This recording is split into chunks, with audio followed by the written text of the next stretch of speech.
শদিয়াত দিবাং নৈত আবদ্ধ নিৰ্বাচনী প্ৰশিক্ষকৰ বাহন লখিমপুৰ লোকসভাৰ অন্তৰ্গত শদিয়াৰ ভোটগ্ৰহণ কেন্দ্ৰলৈ যোৱা বাহন আবদ্ধ হৈ পৰে নৈৰ বুকুত এছডিআৰএফৰ দলে নৈৰ বুকুৰ পৰা উদ্ধাৰ কৰে বাহনখন আৰু আমি দৃশ্য দেখুৱাইছো কিদৰে নদীৰ বুকুৰ পৰা উদ্ধাৰৰ বাবে চলিছে এই অভিযান এই দৃশ্য দেখিবলৈ পাইছে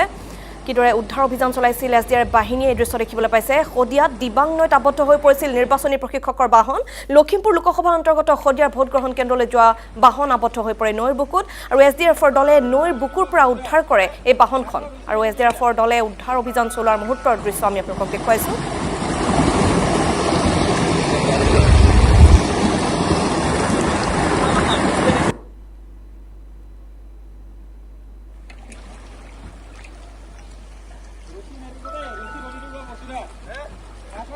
আজি ৰাতিপুৱা 4:30 বজাত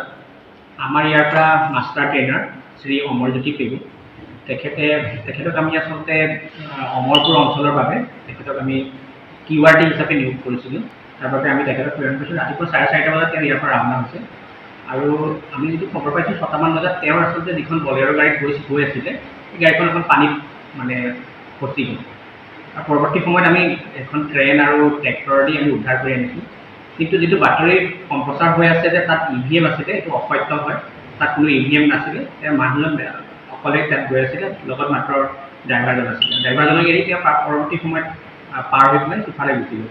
গাড়ীখন আমাৰ উদ্ধাৰ কৰি লৈ অহা হৈছে কিন্তু ইভিএমৰ বাতৰিটো সম্পূৰ্ণ অসত্য আৰু ইতিমধ্যে মই আমাৰ মুখ্য নিৰ্বাচনী বিষয়াৰ কাৰ্যালয়ত এই কথাটো জনাইছোঁ